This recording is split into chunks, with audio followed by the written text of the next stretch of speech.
여보, 지난주에 출장 어디로 갔다고 했지? 저는 올해 43이에요.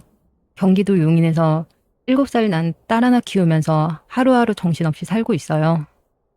지금이야 담담하게 말하지만 한 1년 반 전만 해도 제 인생이 이렇게 뒤집힐 거라고는 상상도 못했어요. 남편 있고 예쁜 딸 있고 양가 부모님 다 건강하시고 뭐 하나 모자랄 게 없는 줄 알았거든요. 근데 돌이켜보면 그게 다 착각이었더라고요. 제가 결혼을 좀 늦게 했어요.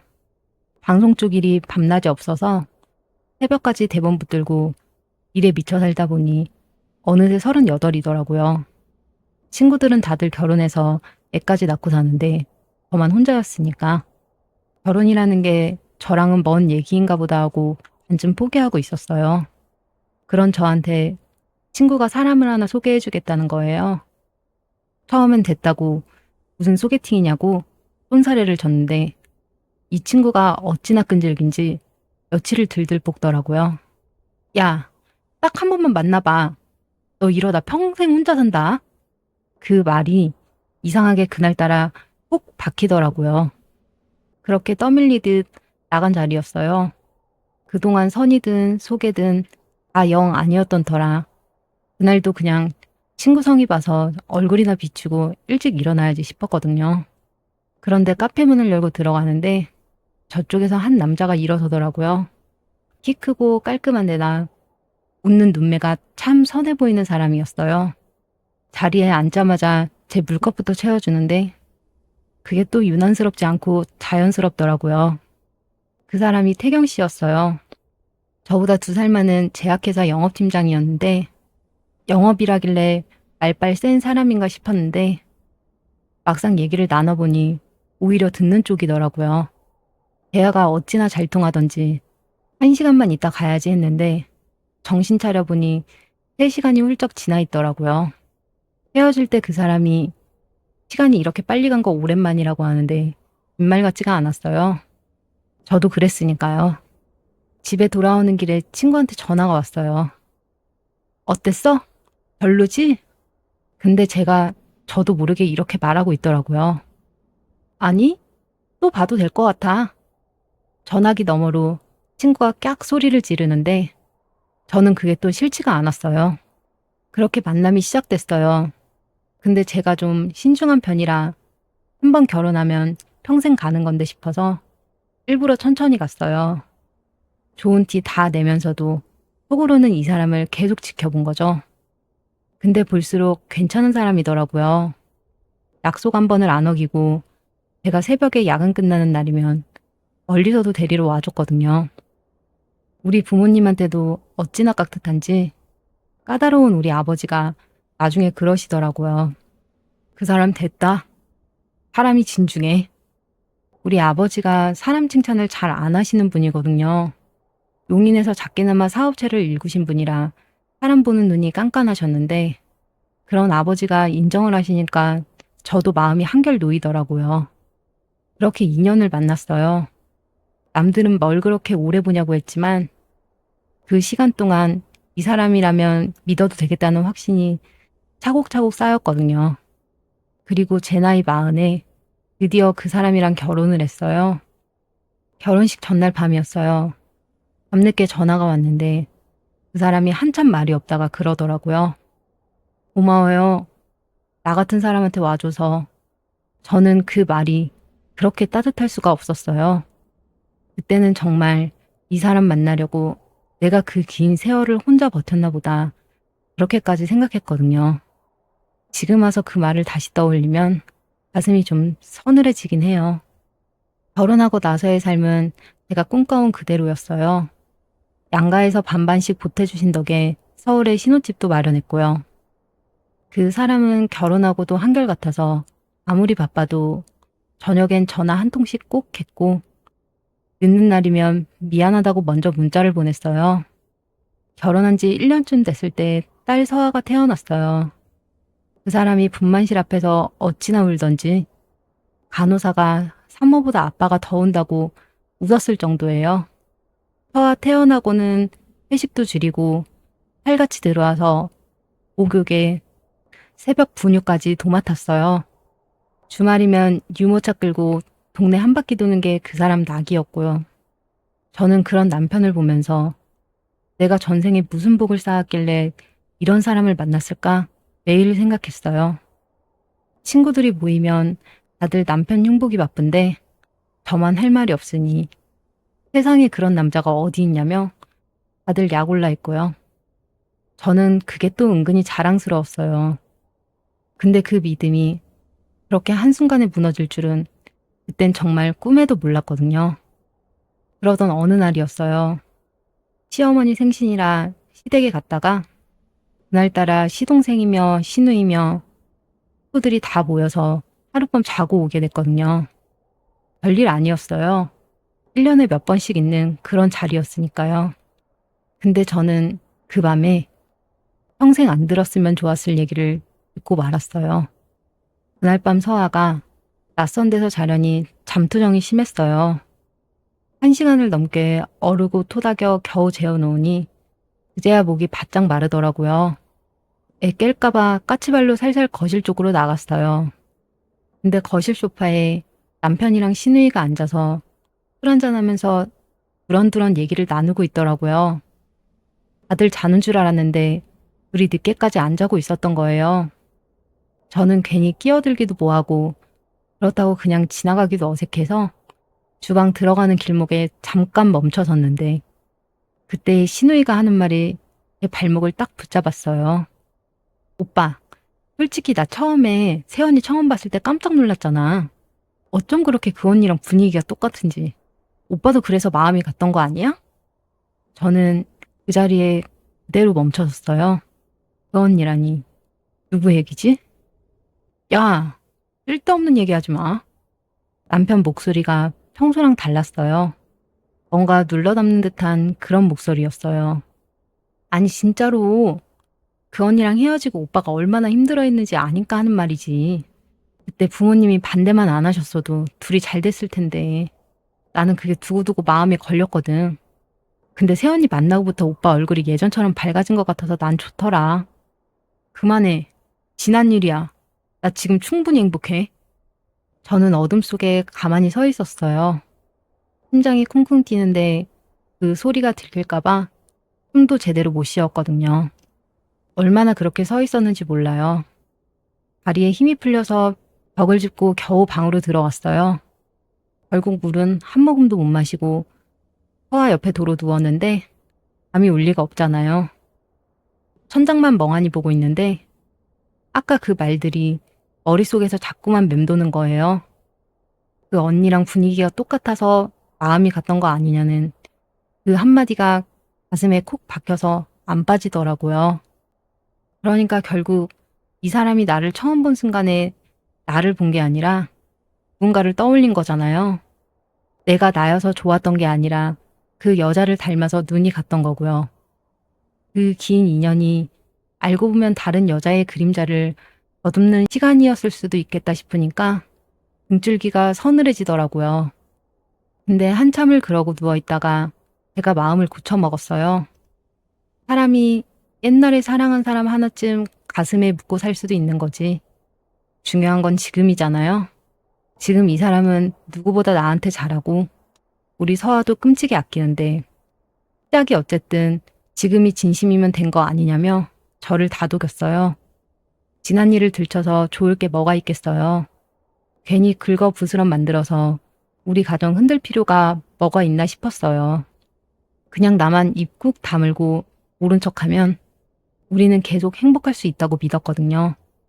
그래서 저는 그날 들은 얘기를 아무 일도 없었던 것처럼 가슴 깊숙이 묻어버렸어요. 그게 얼마나 큰 착각이었는지 그때는 정말 몰랐어요. 그렇게 1년이 흘렀어요. 제 걱정은 무색하게도 우리는 더없이 평온했어요. 아니, 오히려 그날 이후로 제가 남편한테 더 잘했던 것 같아요. 그 사람 마음속에 누가 있었든 지금 내 옆에 있는 건 나니까. 내가 더 좋은 아내가 되면 그 그림자도 언젠간 다 지워지겠지. 그런 마음이었거든요. 서아는 무럭무럭 자랐고 그 사람은 여전히 다정한 아빠였어요. 저녁마다 서아한테 그림책 읽어주는 그녀를 보고 있으면 이게 행복이지 뭐가 행복이야 싶었거든요. 근데 한 석 달 전쯤부터였나? 남편이 부쩍 바빠지기 시작했어요. 여보, 미안한데 나 또 지방 내려가야 해. 처음엔 영업직이 원래 외근이 잦으니 이러려니 했어요. 근데 어느 순간부터는 월요일에 내려가 금요일에나 올라오는 일이 거의 매주더라고요. 주말에도 접대다 뭐다 해서 얼굴 보기가 힘들어졌고요. 요새 회사에 무슨 일 있어? 왜 이렇게 바빠? 우리 팀이 이번에 지방 쪽 큰 거래를 하나 맡았거든. 당분간은 거기 자주 내려가 있어야 돼. 자리 잡힐 때까지만 좀 참아줘. 응? 그러면서 미안한 얼굴로 제 손을 꼭 잡는데 제가 무슨 말을 더 하겠어요. 오히려 끼니 거르지 말라고, 운전 조심하라고 챙기기 바빴죠. 저는 정말 그게 다 일인 줄로만 알았어요. 그러던 어느 날 대학 동창 모임이 있었어요.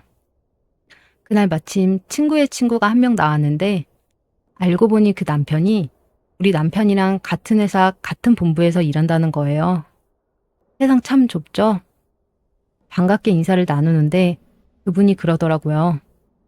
아유, 요즘 고생 많으시죠? 우리 남편은 야근이 어찌나 많은지 몸보신 시키느라 제가 아주 죽겠어요. 저도 웃으면서 맞장구를 쳤어요. 그러게요. 영업팀들이 다 바쁜가 봐요. 우리 남편도 요새 지방 출장이 잦아서 얼굴 보기가 힘들어요. 그러자 그분이 고개를 끄덕이다가 문득 생각났다는 듯이 이렇게 말하더라고요. 네, 지난주엔 일주일 통째로 연차 쓰셨다고 하던데요. 우리 남편이 어찌나 부러워하던지. 혜경 씨는 가족이랑 좋은 시간 보내겠다고. 서아랑 셋이 어디 다녀오셨어요? 좋았겠다. 저는 순간 제가 뭘 잘못 들었나 했어요. 휴가요? 제가 저도 모르게 대묻자 그분이 잠깐 의아한 표정을 짓더라고요. 저는 아차 싶어서 얼른 둘러댔어요. 맞다. 그게 좀 정신없이 다녀와서 깜빡했네요. 근데 속에서는 뭔가가 쿵 하고 내려앉는 소리가 들리는 것 같았어요. 지난주면 분명히 남편이 지방 출장이라고 했던 그 주거든요. 월요일 새벽에 캐리어까지 끌고 나가는 걸 제가 두 눈으로 봤는데 회사인 휴가를 냈다니 이게 무슨 소린가 싶었어요. 그날 모임이 어떻게 끝났는지도 잘 모르겠어요. 집에 오는 내내 그 말이 머릿속을 떠나지 않더라고요. 가족이랑 좋은 시간 보냈다는 그 말이요. 근데 저는 그 일주일 동안 서아랑 단둘이 집에 있었거든요. 남편이 출장 가고 없었으니 어디도 갈 수가 없었죠. 집에 돌아와서도 한참을 곱씹었어요. 처음엔 무슨 사정이 있었겠지 하고 좋게 생각하려 했는데 그럴수록 그럼 왜 나한테는 말을 안 했지? 하는 생각이 자꾸 발목을 잡더라고요. 떳떳한 일이면 숨길 이유가 없잖아요. 그날 밤 남편이 여느 때처럼 피곤한 얼굴로 들어왔어요. 저는 아무렇지 않은 척 저녁상을 차려주면서 슬쩍 물어봤어요. 여보, 지난주에 출장 어디로 갔다고 했지? 그랬더니 이 사람이 밥을 먹다 말고 아주 자연스럽게 그러는 거예요. 어, 대전이랑 청주 쪽. 왜? 눈 하나 깜짝 안 하고 목소리도 어찌나 태어난지 오히려 제가 다 헷갈리더라고요. 내가 뭘 잘못 들었나. 그분이 사람을 착각한 거 아닌가 싶을 만큼요. 근데 바로 그 천연덕스러움이 저는 더 무섭더라고요. 그날부터 멀쩡하던 제가 이상해졌어요. 우리 남편이 그럴 사람이 아니라고 하루에도 12번씩 마음을 다잡았다가 또 금세 무너졌거든요. 의심 안 하려고 애썼는데 한 번 시작하니 끝이 없더라고요. 근데 한 번 마음에 금이 가니까 전에는 아무렇지 않게 넘겼던 것들이 그 틈으로 별게 다 보이기 시작하는 거예요. 전에는 다 일 때문이려니 했던 것들이 이제는 하나하나 다 의심스러워지더라고요. 제가 그렇게 변해가는 게 저도 싫었어요. 남편 얼굴 보면서 웃는데 속으로는 이 사람을 의심하고 있다는 게 이게 너무 비참하더라고요. 그렇게 며칠을 혼자 끙끙 앓다가 어느 날 제가 마음을 딱 먹었어요. 이렇게 의심만 하면서 사느니 차라리 확인을 하자. 아니면 아닌 거고 맞으면 그때 가서 생각하자. 그날 밤 남편이 술을 좀 마시고 들어와서 돌아 떨어졌어요. 평소 같으면 절대 손 안 댔을 그 사람 휴대폰을 저는 떨리는 손으로 집어들었어요. 남편 휴대폰은 잠금이 걸려 있었어요. 근데 저는 비밀번호를 알았거든요. 서아 생일이었어요. 결혼하고 나서 이 사람이 모든 비밀번호를 다 서아 생일로 바꿨었어요. 그게 그렇게 다정해 보였는데 그날은 그 번호를 누르는 제 손이 덜덜 떨리더라고요. 화면이 열리는데 심장이 입 밖으로 튀어나올 것 같았어요. 차라리 아무것도 없어서 내일 아침에 괜한 의심을 했다고 미안해할 수 있었으면 정말 그러길 바랬어요. 근데 메신저를 여는 순간 저는 그 자리에서 숨이 턱 막혔어요. 맨 위에 고정되어 있는 대화창이 하나 있었어요. 이름도 없이 그냥 숫자로만 저장된 번호였어요. 떨리는 손으로 그걸 눌렀는데 화면을 가득 채운 대화를 보는 순간 저는 제 눈을 의심했어요. 하루 이틀이 아니라 몇 달치였어요. 잘 잤냐? 밥은 먹었냐? 약은 챙겼냐? 제가 그렇게 듣고 싶었던 다정한 말들을 이 사람은 다른 여자한테 매일같이 보내고 있었던 거예요. 그리고 그 여자가 보낸 답장들 사이에서 저는 한 단어를 발견하고 그대로 굳어버렸어요. 그 여자가 시한부라는 거예요. 암에 걸려서 얼마 못 산다고. 그래서 남편이 그 여자한테 마지막까지 곁에 있어주겠다고 그렇게 약속하고 있더라고요. 거기서부터는 손이 떨려서 화면을 넘기기도 힘들었어요. 근데 멈출 수가 없더라고요. 끝까지 다 봐야겠다는 그런 독한 마음이 어디서 났는지 몰라요. 대화를 쭉 거슬러 올라가 보니까 두 사람이 다시 연락이 닿은 게 한 석 달 전이더라고요. 남편이 갑자기 바빠지기 시작한 바로 그 무렵이요.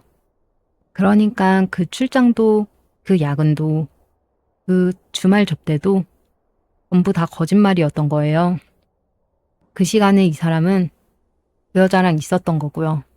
더 기가 막힌 건 남편이 그 여자한테 집을 얻어줬더라고요.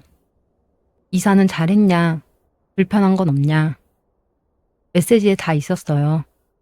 제가 모르는 사이에 우리 돈으로 다른 여자 살림을 차려준 거예요. 그 집 주소까지 떡하니 찍혀 있길래 저는 그걸 멍하니 들여다봤어요. 근데 이상하게 눈물이 안 났어요. 펑펑 울 줄 알았는데 오히려 머릿속이 차갑게 식어가는 거예요. 옆에서 세상 모르고 코를 골면서 자고 있는 남편 얼굴을 가만히 내려다보는데 이 사람이 내가 알던 그 사람이 맞나 그런 생각이 들더라고요. 어렵게 만나서 인연을 지켜보고 결혼한 사람. 우리 서아 아빠 얼굴이 그렇게 낯설 수가 없었어요. 저는 그날 밤을 꼬박 세웠어요. 그리고 날이 밝아올 때쯤 마음을 정했어요. 울지 말자. 무너지지도 말자. 똑똑히 두 눈으로 다 보고 하나도 빠짐없이 받아낼 거 다 받아내자. 다음날 아침 저는 아무 일도 없었던 사람처럼 아침상을 차렸어요. 어젯밤에 그걸 다 보고도 이렇게 멀쩡하게 밥을 차리고 있다니. 손이 어찌나 차분하던지 저도 제가 무서울 정도였어요. 오늘따라 아침이 거하네? 남편이 식탁에 앉으면서 그러더라고요. 저는 웃으면서 그랬어요. 당신 요새 고생하잖아. 잘 챙겨 먹어야지. 그 말을 하는데 속이 어찌나 쓰리던지. 근데 아직은 티를 내면 안 됐어요. 제가 다 알고 있다는 걸 이 사람이 눈치채는 순간 증거고 뭐고 다 사라질 테니까요. 저는 그날부터 세상에서 제일 멍청하고 아무것도 모르는 착한 아내 연기를 시작한 거예요. 남편이 출근하고 나서 저는 제일 친한 친구 지원이한테 전화를 걸었어요. 이 얘기를 누구한테라도 털어놓지 않으면 도저히 못 견딜 것 같았거든요. 지원이는 제 얘기를 다 듣더니 화부터 내더라고요. 야, 당장 쳐들어가서 둘 다 머리끄덩이를 잡아야지. 뭘 멍청하게 연기를 하고 앉아있어? 지원아, 안 돼. 내가 지금 감정대로 터뜨렸다간 그 인간이 증거 싹 없애고 발뺌하면 결국 바보 되는 건 나잖아. 우리 서아랑 나만 손해라고. 제 말에 지원이가 잠깐 말이 없더라고요. 그러더니 그제야 흥분을 좀 가라앉히고는 한숨을 쉬더니 차근차근 방법을 일러주더라고요. 좋아. 네가 정 그렇게 하겠다면 제대로 해. 증거부터 확보하고 그 인간 휴대폰에 있는 거 전부 다 사진으로든 뭐든 다 남겨놔. 캡처해서 네 폰으로 보내놓고 클라우드에도 백업해. 알았지? 응. 그리고 그 여자 집 주소 안다고 했지? 그것도 적어놔. 근데 너 절대 혼자 찾아가지 마. 무슨 일 생길지도 몰라. 변호사부터 만나고 움직여. 저는 지연이가 시키는 대로 했어요. 그날 밤 남편이 골아떨어진 틈에 휴대폰을 다시 열어서 몇 달치 대화를 하나도 빠짐없이 캡처했어요. 집 얻어준 얘기, 돈 보낸 얘기, 시한부라는 얘기까지 전부 다요. 캡처를 하면서 저는 이를 악물었어요. 한 장 한 장 넘길 때마다 가슴이 찢어지는데 그래도 울지 않았어요. 눈물이 나오려고 하면 천장을 보면서 꾹 참았어요. 지금 울면 안 된다고. 이게 다 나중에 저 인간 발목 잡을 증거라고. 그렇게 저를 다잡으면서요. 그렇게 증거를 다 모으고 나서 저는 그 여자가 산다는 집 주소를 수첩에 또박또박 적었어요. 그 주소를 적는데 이상하게 그 여자가 어떻게 생겼을지 궁금해지더라고요. 남편이 그렇게 못 잊었다는, 나랑 분위기가 닮았다는 그 여자가요. 저는 그 여자를 직접 보기로 했어요. 그 여자를 직접 보겠다고 마음먹긴 했는데 막상 그 집 앞에 서기까지는 며칠이 걸렸어요. 이성을 잃고 달려들었다가 그동안 모은 증거가 무용지물이 될까봐 마음이 완전히 가라앉을 때까지 기다린 거예요. 그리고 어느 날 남편이 또 출장이라며 집을 나선 날 저는 서아를 친정엄마한테 잠깐 맡기고 그 주소로 찾아갔어요. 그 여자가 사는 곳은 조용한 동네의 빌라였어요. 우리 돈으로 얻어준 그 집이요. 저는 차 안에 앉아서 한참을 그 빌라만 바라봤어요. 그때였어요. 빌라 입구에서 익숙한 차 한 대가 보이는 거예요. 남편 차였어요. 출장 갔다던 사람 차가 왜 거기 있겠어요? 저는 숨을 죽이고 지켜봤어요. 잠시 후에 남편이 차에서 내리는데 한 손에는 뭘 잔뜩 사들고 있더라고요. 근데 그 얼굴이 회사에서 일에 찌들어 들어올 때 짓던 피곤한 표정이 아니라 뭐랄까 어디 소풍이라도 가는 사람처럼 들떠있는 얼굴이었어요. 그리고 빌라 현관에서 한 여자가 나왔어요. 남편을 보고 환하게 웃으면서 너무나 자연스럽게 그 사람 팔짱을 끼더라고요. 마치 진짜 부부처럼요. 저는 그 둘을 보면서 헛웃음이 나왔어요. 사람이 너무 기가 막히면 하도 눈물도 안 나고 그냥 웃음만 나오더라고요. 그렇게 넋을 놓고 앉아있는 사이에 두 사람은 그 집으로 들어가 버렸어요. 저는 한참을 차 안에 그대로 앉아 있었어요. 다리가 후들거려서 운전대를 잡을 수가 없었거든요. 지금 당장 쫓아 올라가서 둘이 있는 현장을 덮쳐버릴까. 별별 생각이 다 들었지만 그때마다 이를 악물고 참았어요. 여기서 감정을 못 이기고 일을 벌였다간 그동안 모은 게 다 물거품이 되니까요. 그래서 저는 떨리는 손으로 휴대폰을 꺼내서 그 빌라며 남편 차며 두 사람이 들어간 현관까지 사진이랑 동영상으로 다 담았어요. 나중에 발뺌 못하게요. 그러고는 당장 쫓아 올라가고 싶은 마음을 억누르고 그날은 그냥 돌아왔어요. 거기서 무너지면 진짜 지는 것 같았거든요. 집으로 돌아오는 길에 친정에 들러서 서아를 데려왔어요. 엄마가 제 얼굴을 보더니 깜짝 놀라더라고요. 너 얼굴이 왜 그래? 어디 아파? 저는 괜찮다고, 일이 좀 힘들어서 그렇다고 불러댔어요. 차마 엄마한테는 말을 못하겠더라고요. 우리 엄마가 사위 온다는 날이면 상다리가 부러지게 차려주던 분인데 그런 엄마한테 차마 입이 안 떨어지더라고요. 허아를 안고 집으로 오는데 이 어린 게 아무것도 모르고 제품에서 새근새근 잠이 들었어요. 그 얼굴을 가만히 들여다보는데 그제야 참았던 눈물이 터지더라고요. 그날 이후로 며칠은 정말 독하게 버텼어요. 남편이 집에 있을 땐 아무렇지 않은 척 웃어주고 출장 간다고 거짓말을 하면 속으로는 칼을 갈면서도 겉으로는 잘 다녀오라고 손까지 흔들어줬거든요. 그 사이에 저는 변호사를 찾아갔어요. 지원이가 소개해준 이혼 전문 변호사였어요. 제가 그동안 모은 사진이랑 동영상을 다 보여줬더니 변호사가 쭉 살펴보고는 그러더라고요. 증거는 아주 충분합니다. 이 정도면 위자료며 재산 분할이며 사모님이 불리할 게 하나도 없어요. 외도가 명백하니까요. 저는 그 말을 듣는데 마음이 좀 이상했어요. 이겼다는 안도감이 아니라 이제 정말 끝이구나 하는 그런 허무함이었어요. 어렵게 꾸린 가정이 이렇게 종이장 몇 장으로 정리가 되는구나 싶었으니까요. 변호사가 상감녀한테도 위자료 소송을 같이 걸 거냐고 묻는데 저는 잠깐 망설였어요. 그 여자가 시한부라던 게 그 순간 머릿속을 스쳤거든요. 곧 죽는다는 사람한테 소송을 걸어서 받아낸들 그게 무슨 의미가 있나 싶었는데 그 마음도 잠깐이더라고요. 시한부든 뭐든 남의 남편인 줄 알면서 끼어든 건 그 여자도 잘못이잖아요. 네, 할 거예요. 받아낼 수 있는 건 다 받아낼 거예요. 제 입에서 그렇게 단단한 목소리가 나오는 게 저도 좀 낯설더라고요. 변호사를 만나고 나니까 마음이 한결 단단해지더라고요. 이제 남은 건 그 두 사람 앞에 직접 서는 일이었어요. 증거도 다 모았고 변호사도 선임했으니까 저는 미룰 이유가 없었거든요. 저는 날을 잡았어요. 남편이 또 출장이라고 거짓말을 하고 그 여자 집으로 가는 날로요. 그날 아침 남편이 또 출장이라고 거짓말을 하고 그 여자 집으로 가는 날로요.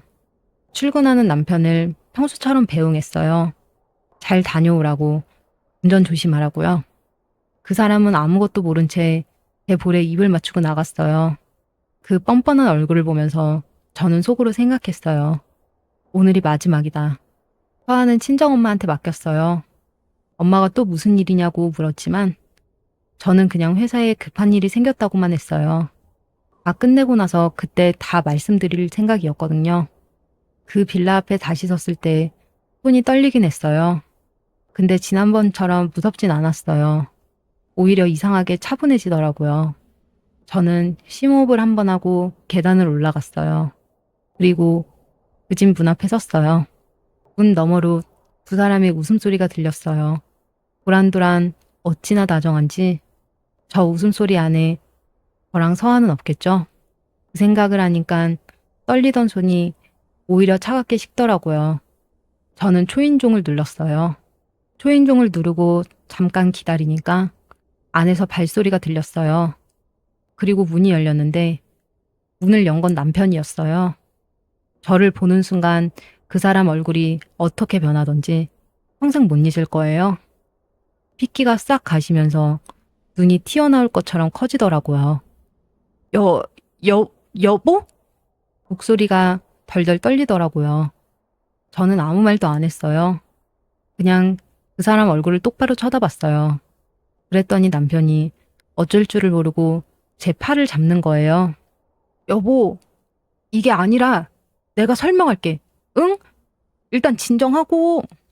저는 그 손을 탁 뿌리치고 신발을 신은 채로 그 사람을 밀치며 안으로 들어갔어요.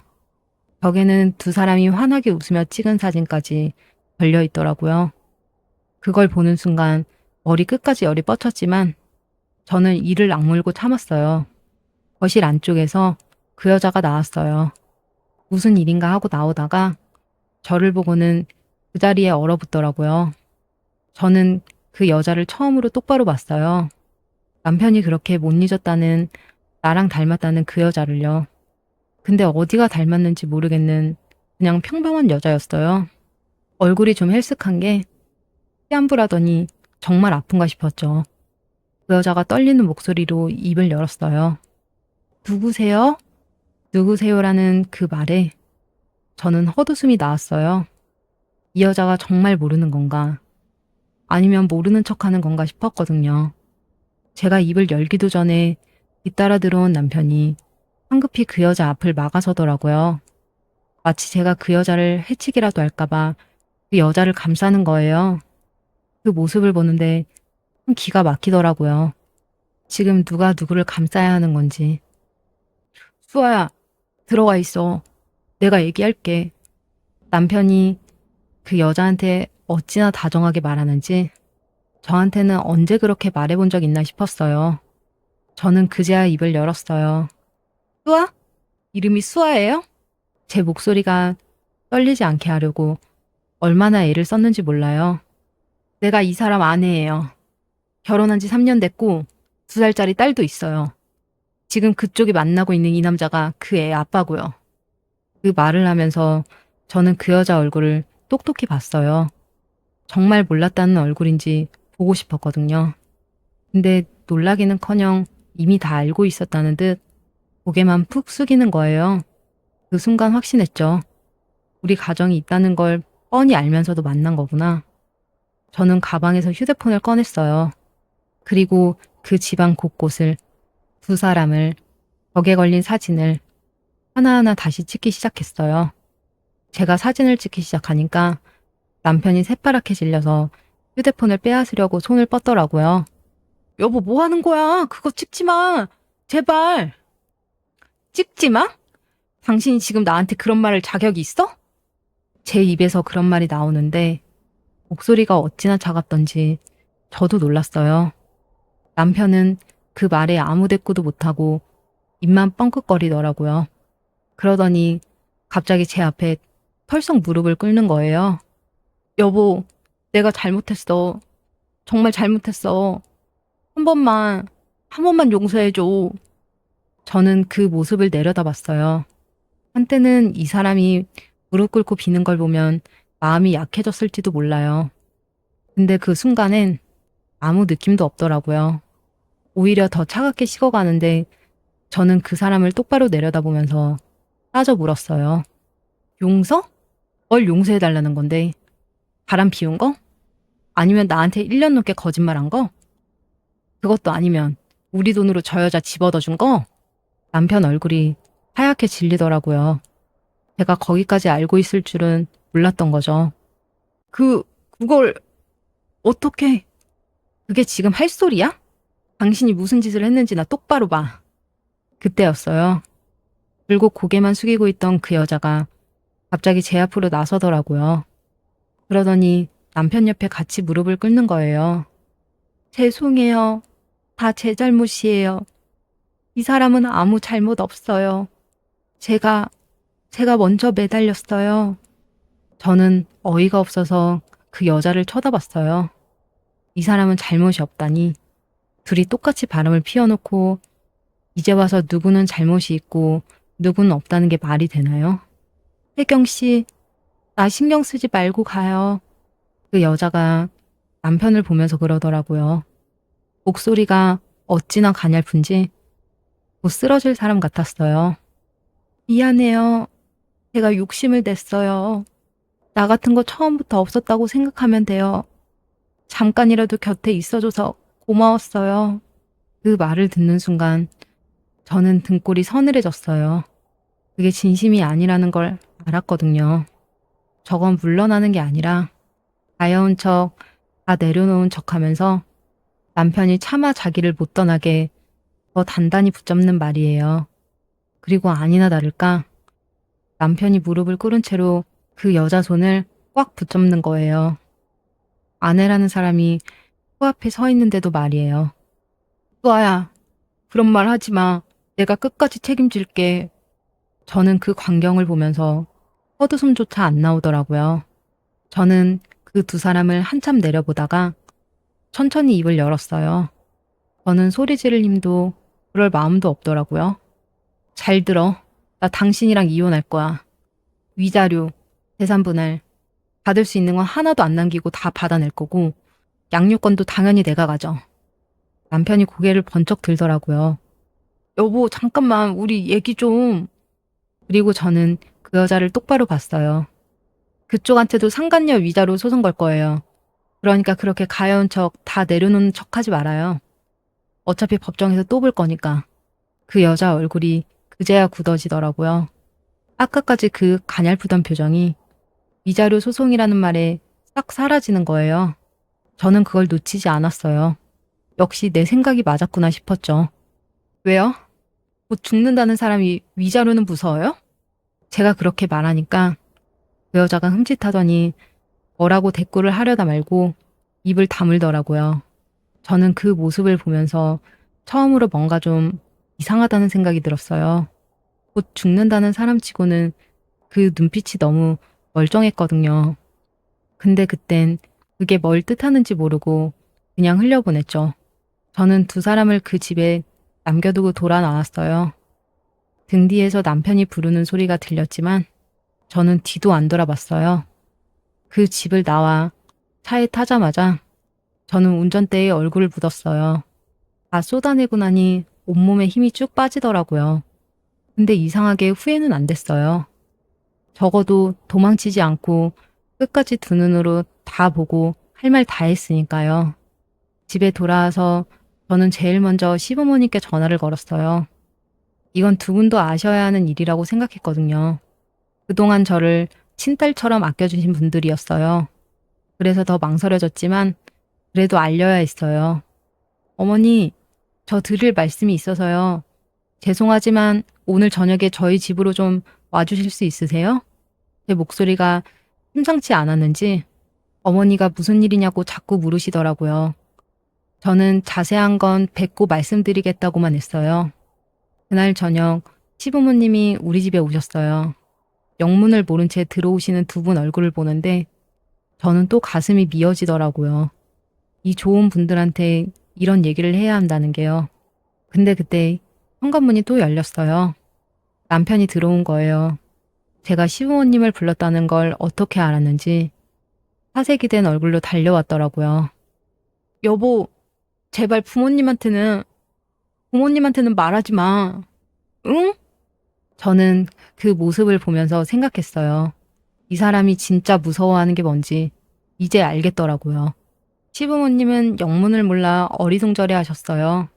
아들이 갑자기 사색이 돼서 달려오질 않나. 며느리는 굳은 얼굴로 앉아있질 않나. 분위기가 심상치 않으니까 어머니가 먼저 물으시더라고요. 무슨 일이야? 너희 둘이 싸웠어? 남편은 부모님 앞에서 차마 사실대로 말은 못하고 제 옷자락을 붙잡고 매달리기만 했어요. 하지 말라고. 제발 하지 말라고요. 저는 그 사람을 잠깐 봤어요. 마지막으로 기회를 준 거예요. 제가 말하기 전에 그 사람이 직접 털어놓을 기회를요. 근데 끝까지 그 입으로는 한마디도 못하더라고요. 그래서 제가 입을 열었어요. 어머님, 아버님, 이 사람 바람 피웠어요. 순간 거실 분위기가 얼어붙었어요. 어머니가 잘못 들으신 줄 알았는지 저를 빤히 보시더라고요. 뭐? 바람? 우리 태경이가? 네, 그것도 1년 넘게요. 상대 여자한테 우리 돈으로 집까지 얻어줬고요. 출장이라고 거짓말하고 그 여자랑 살림을 차렸어요. 제가 그동안 모은 증거들을 어머니 앞에 내놨어요. 어머니가 떨리는 손으로 사진이며 동영상이며 하나하나 넘겨보시는데 얼굴이 점점 하얗게 질려가시더라고요. 옆에서 아버님은 말없이 그 화면만 들여다보고 계셨고요. 그리고 잠시 후 아버님이 천천히 고개를 드시더니 남편을 보고 딱 한마디 하셨어요. 이게 사실이냐? 아버님이 그렇게 물으시는데 남편이 그제야 무릎을 꿇더라고요. 그 집에서 그 여자 손을 잡고 빌던 것처럼 이번엔 자기 아버지 앞에서요.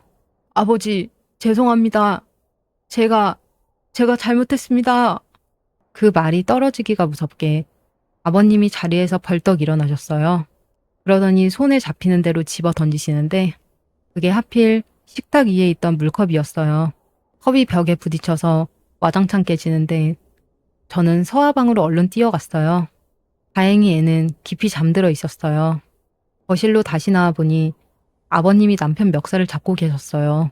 이놈의 자식, 내가 너를 어떻게 키웠는데 네가 사람이야? 저 자식까지 있는 놈이.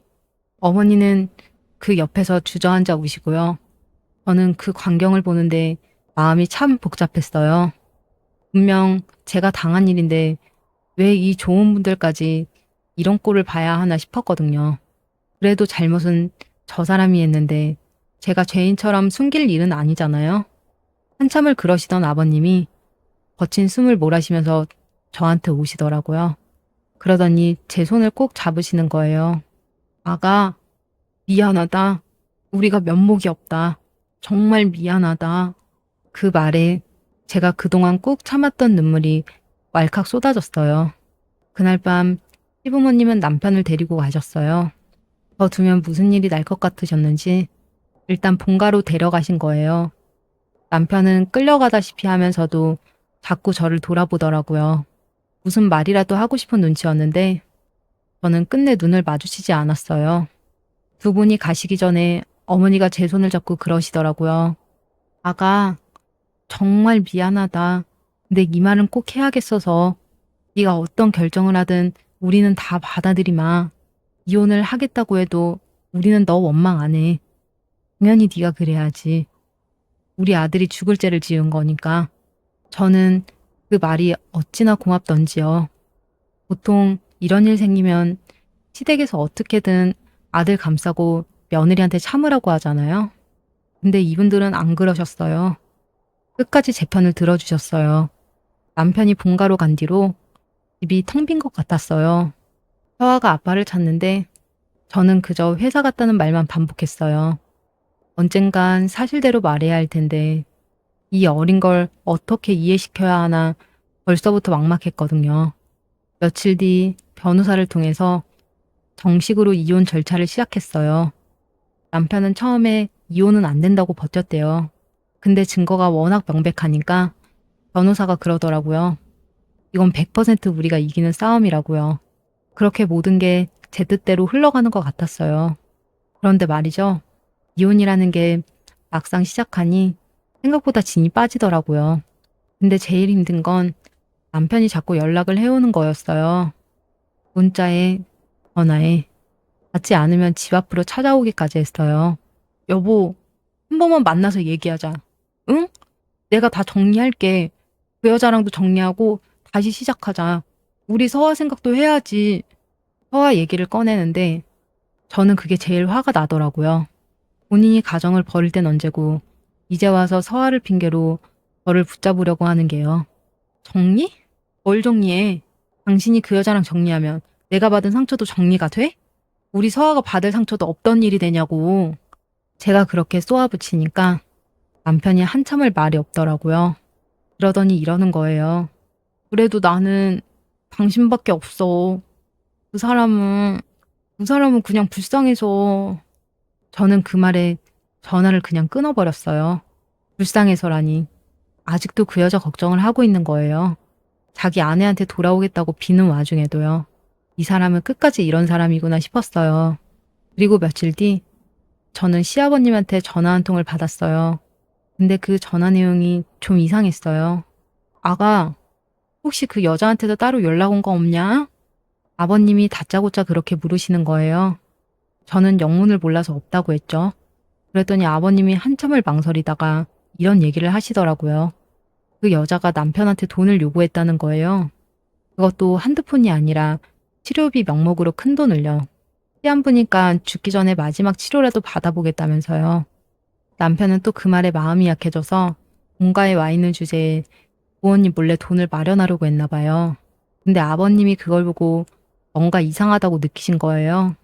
곧 죽는다는 사람이 어느 병원에서 무슨 치료를 받는지 한 번을 제대로 말한 적이 없고 진단서 한 장 보여준 적이 없다는 거죠. 그저 시간이 없다. 죽기 전에 치료라도 받아야 한다. 그 말만 반복하면서 돈만 달라고 했다더라고요.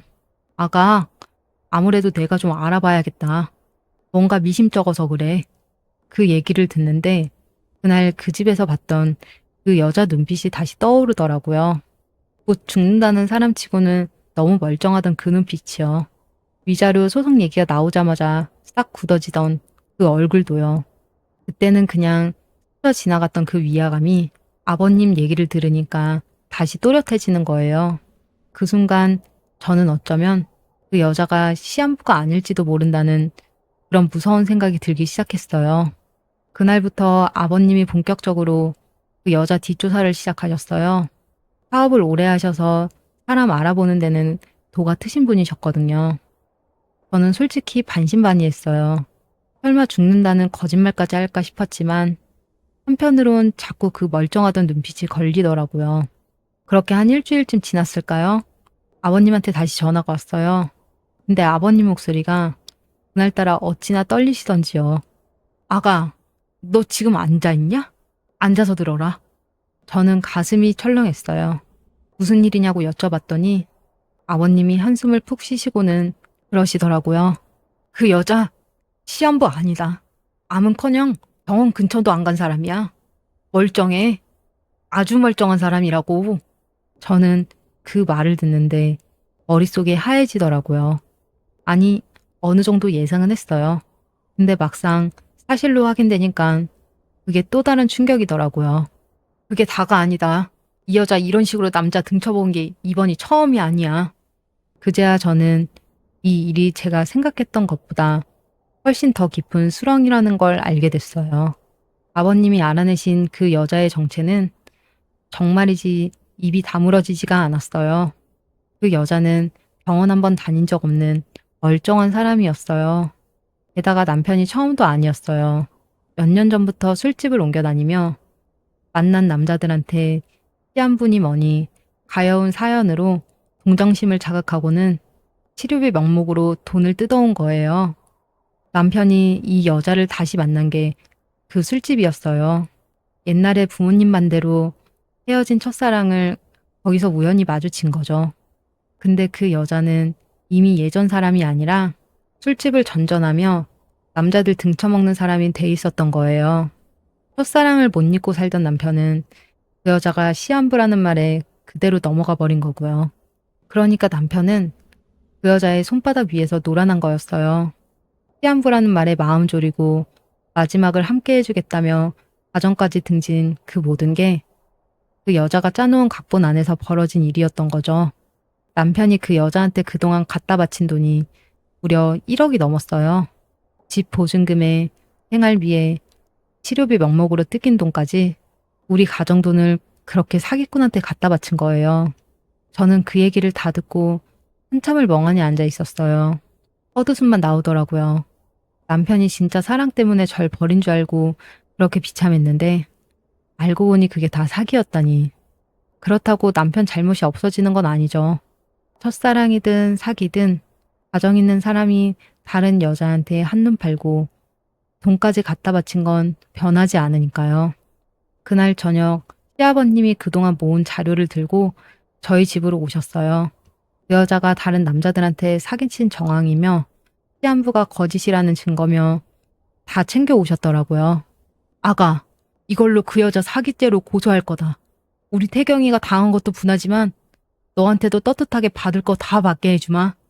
저는 그 자료들을 보면서 마음을 굳혔어요. 이왕 이렇게 된 거 끝까지 가자. 받아낼 거 다 받아내고 그 여자도 죗값을 치르게 하자. 그날 이후로 일이 빠르게 진행됐어요. 시아버님이 모아온 증거에다 변호사가 추가로 확보한 자료까지 더해서 그 여자를 사기죄로 정식 고소했어요. 알고 보니 그 여자한테 당한 남자가 우리 남편만이 아니더라고요. 비슷한 시기에 사기당한 피해자가 또 있었어요. 그 사람도 시한부라는 말에 속아서 수천만 원을 뜯겼다더라고요. 경찰 조사가 시작되니 그 여자의 거짓말이 하나둘 다 드러났어요. 여러 남자들한테 똑같은 수법으로 사기를 쳐온 게 밝혀졌고 심지어 예전에도 비슷한 일로 처벌받은 전과까지 있더라고요. 그 여자는 낌새가 이상한 걸 눈치챘는지 한동안 잠적해버렸는데 경찰이 추적 끝에 결국 붙잡았어요. 지방의 한 모텔에 숨어서 그동안 뜯어낸 돈으로 도망다니며 흥청망청 쓰고 있었다더라고요. 곧 죽는다던 사람이 말이에요. 저는 그 소식을 듣는데 시원하기도 하고 한편으로는 씁쓸하기도 했어요. 결국 우리 가정은 그런 사기꾼 하나 때문에 산산조각이 난 거잖아요. 아니죠. 정확히 말하면 그 사기꾼한테 넘어간 남편 때문에요. 그 여자가 붙잡히고 나서 남편은 완전히 무너졌어요. 자기가 사랑이라고 믿었던 게 죽어가는 사람을 지키는 거라고 생각했던 그 모든 게 한낱 사기였다는 걸 알게 됐으니까요. 자기가 가정을 버리면서까지 지키려던 게 거짓이었다는 걸요. 근데 저는요, 그런 남편이 하나도 안 불쌍했어요. 이혼은 예정대로 진행됐어요. 외도라는 명백한 유책 사유가 있는 데다 남편도 더는 이혼을 안 하겠다고 버틸 염치가 없었던 거죠. 그 여자가 사기꾼이었다는 게 다 밝혀진 마당에 무슨 낯으로 저를 붙잡겠어요. 재산은 거의 다 제가 가져왔어요. 남편이 그 여자한테 빼돌린 돈이 1억이 넘는데 그게 다 우리 공동재산에서 나간 거잖아요. 거기다 외도 위자료까지 더하니까 결국 남편이 가져갈 몫이 거의 안 남더라고요. 변호사도 외도의 재산까지 빼돌린 게 이렇게 명백한 경우엔 제가 집을 다 가져와도 전혀 과하지 않다고 하더라고요. 양육권도 제가 가졌어요. 남편은 양육권을 두고는 별다른 다툼도 안 했어요. 아니, 못했다는 게 맞겠네요. 바람 피우고 가정 버리고 사기까지 당한 사람이 무슨 염치로 애를 키우겠다고 하겠어요. 다만 면접 교섭권. 그러니까 정해진 날에 서아를 만날 권리는 남겨뒀어요. 그건 제가 막을 수도 없는 거고 또 서아한테도 아빠는 아빠니까요. 그렇게 저는 한때 제 전부였던 사람이랑 서류상 완전히 남이 됐어요. 도장을 찍고 나오는데 후련할 줄 알았던 마음이 이상하게 텅 비더라고요. 그래도 저는 앞으로 나아가야 했어요. 저한테는 서아가 있으니까요. 이혼하고 나서 저는 친정 부모님께 모든 걸 다 말씀드렸어요. 엄마는 그렇게 아끼던 사이였는데 하며 우셨고 아버지는 한참 말이 없으시다가 잘했다. 우리 딸 잘 견뎠다. 하시더라고요. 그 말에 저는 부모님 앞에서 어린애처럼 펑펑 울고 말았어요. 그래도 한바탕 울고 나니까 좀 후련하더라고요. 부모님은 저더러 용인으로 내려오라고 하셨어요. 혼자 서아 키우면서 고생하지 말고 가까이서 같이 살자고요. 근데 저는 그러지 않기로 했어요. 왜냐면요. 제가 왜 그 사람 때문에 제 인생을 또 바꿔야 하나 싶었거든요. 직장도 서울에 있고 서아 키우기에도 익숙한 동네가 좋고요. 제가 잘못한 것도 없는데 도망치듯 떠나고 싶지 않았어요. 엄마, 아빠, 저 안 도망가요. 여기서 보란 듯이 더 잘 살 거예요. 두고 보세요. 제가 그렇게 말하니까 부모님이 대견하다는 듯이 웃으시더라고요. 그날부터 저는 진짜 제 인생을 살기 시작했어요. 그렇게 마음을 다잡고 나니까 신기하게도 하루하루가 달라지더라고요. 제일 먼저 한 일은 미뤄뒀던 일에 다시 뛰어든 거였어요. 저랑 서아 둘이 먹고 살아야 하니까요. 밤새 대본 쓰고 회의 들어가고 몸은 고됐지만 마음은 오히려 편했어요. 누구 눈치 볼 것도 거짓말에 속을 일도 없으니까요. 서아도 처음에 아빠를 찾으며 울다가 시간이 지나니 점점 자기 일상을 잘 살아가더라고요. 남편 소식도 가끔 들렸지만 저는 이제 아무렇지도 않았어요. 밉지도 그렇다고 불쌍하지도 않은 그냥 한때 알았던 남이었어요. 그렇게 시간이 흘러서 이혼한 지 1년쯤 됐을 때였어요. 한동안 연락이 없던 시아버님한테서 전화 한 통이 걸려왔어요. 시아버님 전화를 받는데 목소리가 영 힘이 없으시더라고요. 그동안 잘 지냈냐고, 서아는 잘 크냐고 한참 안부를 물으시는데 어딘가 무거운 기운이 느껴졌어요. 그러다 아버님이 조심스럽게 본론을 꺼내시더라고요. 아가, 염치 없는 부탁인 거 안다. 근데 우리 태경이가 요즘 사람이 영 말이 아니다. 저는 가만히 들었어요. 아버님은 한참을 망설이시다가 그동안의 일을 털어놓으셨어요. 남편이 회사를 그만두고 한동안 폐인처럼 지내다가 살던 집도 정리하고 고시원 같은 데 들어가 있더래요. 퇴직금이며 모아둔 돈이며 남은 걸 어디다 썼나 했더니 글쎄 그걸 다 암 환자 돕는 단체에 기부했다는 거예요. 저는 그 얘기를 듣는데 좀 어이가 없었어요. 그 여자가 가짜 암 환자 행세하면서 자기 돈을 다 뜯어갔는데 이제 와서 진짜 암 환자들한테 돈을 기부했다니 그게 무슨 속죄라고 생각한 걸까요? 아니면 그냥 자기가 망가지고 싶었던 걸까요? 그놈이 죄인이지. 죄인인 거 맞아. 근데 아가, 그래도 부모 입장에서는 자식이 그렇게 망가져가는 걸 보고만 있는 게 너무 힘들구나. 아버님 목소리가 떨리는데 저는 뭐라고 말씀을 드려야 할지 모르겠더라고요.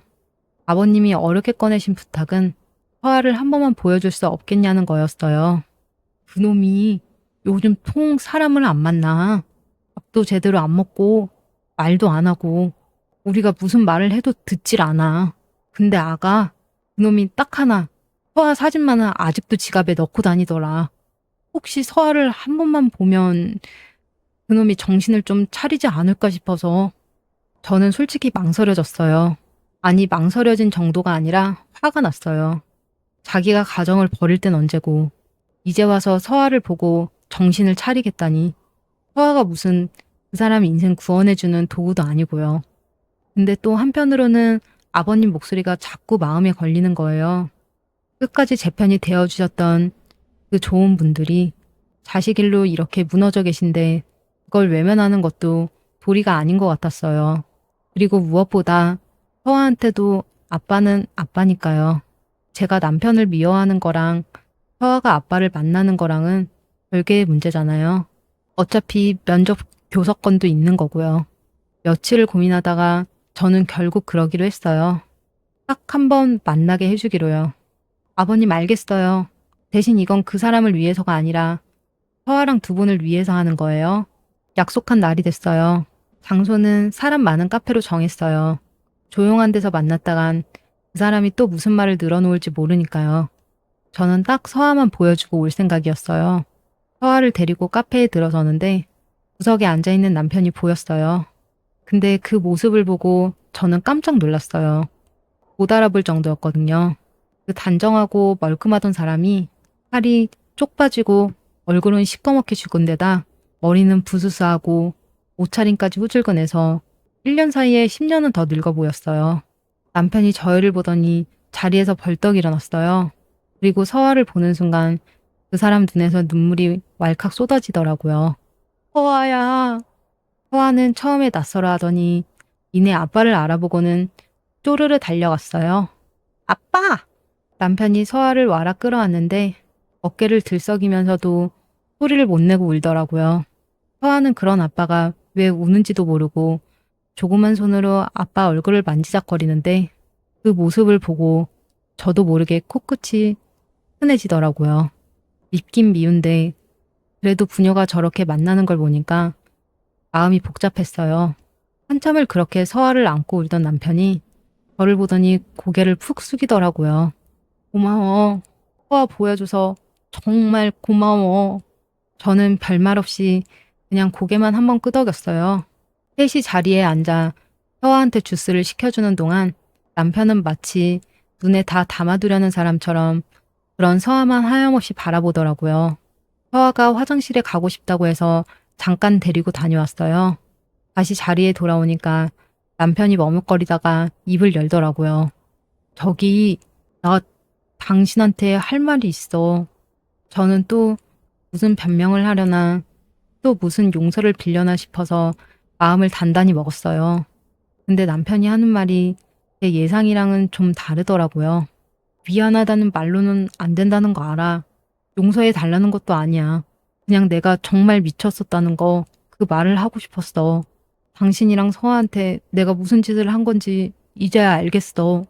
저는 그 말을 듣는데 마음이 좀 이상했어요.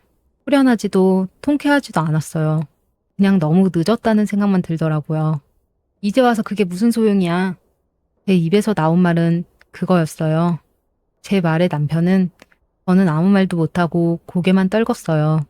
그렇게 한참을 앉아있다가 저는 이제 그만 일어나야겠다 싶어서 서아를 챙겼어요.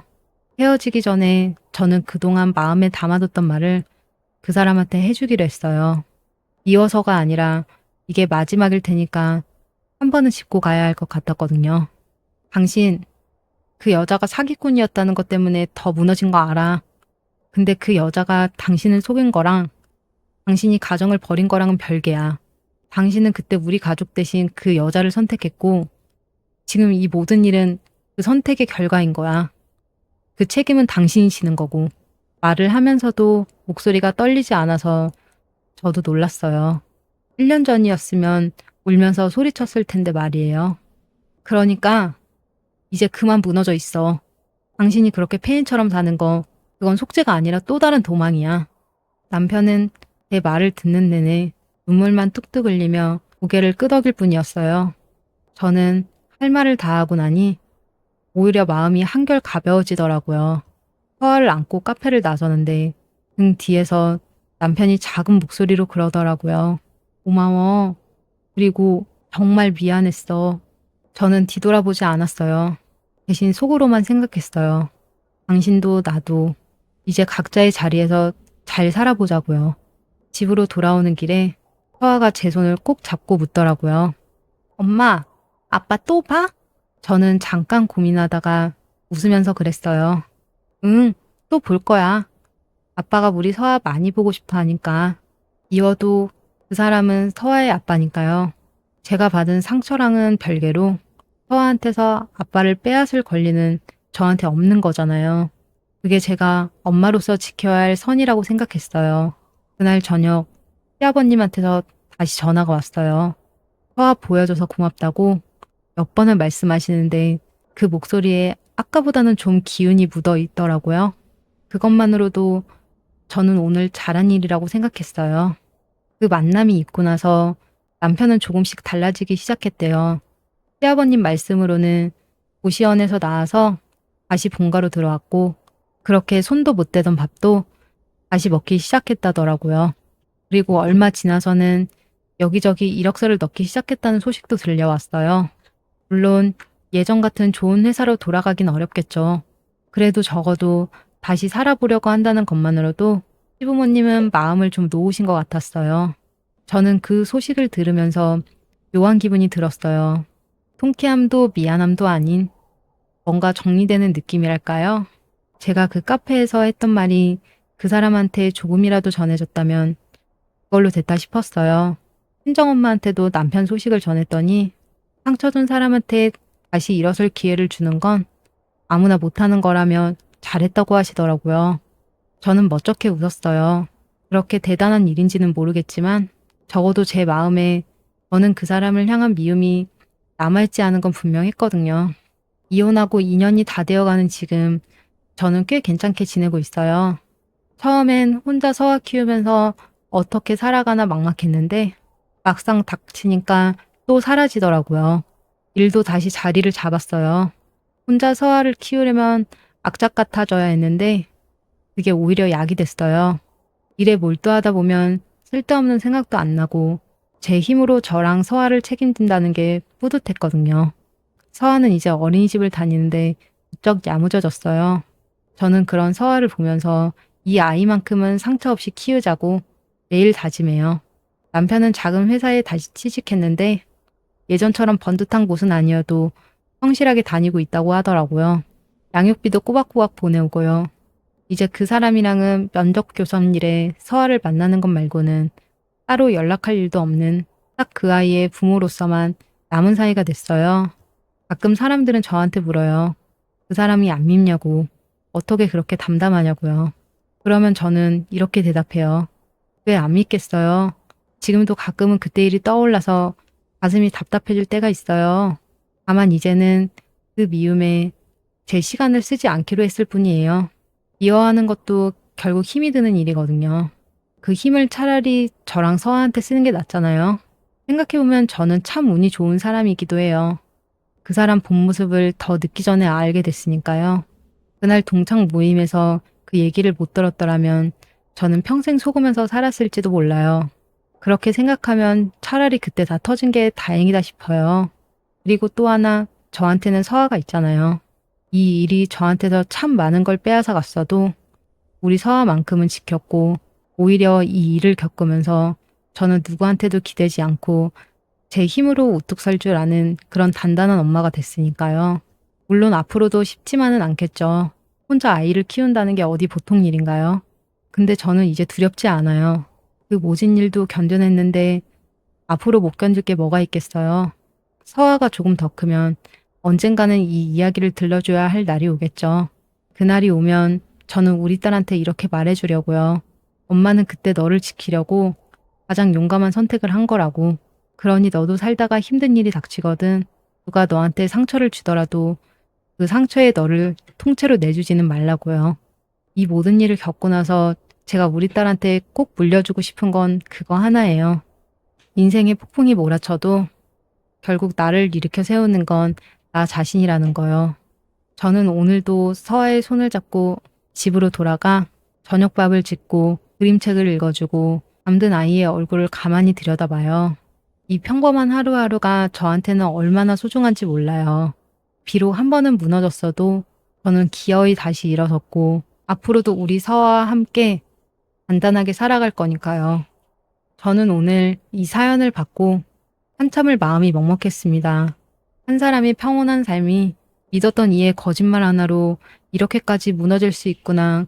그러면서도 결국 그 사람을 다시 일으켜 세운 건 다름 아닌 자기 자신이었구나 싶었거든요. 저는 사연자분이 끝내 미움에 자신을 가두지 않은 점이 가장 인상 깊었습니다. 배신한 남편에게 분명하게 책임을 묻으면서도 그 미움이 자기 인생까지 갉아먹게 두지는 않았으니까요. 어쩌면 가장 큰 복수는 상대를 무너뜨리는 게 아니라 내가 보란 듯이 잘 사는 것일지도 모르겠다는 생각이 들었습니다. 여러분은 이 사연을 어떻게 보셨나요? 끝까지 더 냉정하게 책임을 물었어야 했다고 보실 수도 있고 아이를 위해 잘 마무리했다고 보실 수도 있겠죠. 정답은 없으니 편하게 댓글로 여러분의 생각을 들려주세요. 하나하나 다 읽어보겠습니다. 이런 사연을 더 듣고 싶으시다면 구독과 좋아요 꼭 눌러주세요. 여러분의 작은 관심이 다음 사연을 준비하는데 큰 힘이 됩니다. 그럼 저는 또 다른 이야기로 찾아뵙겠습니다.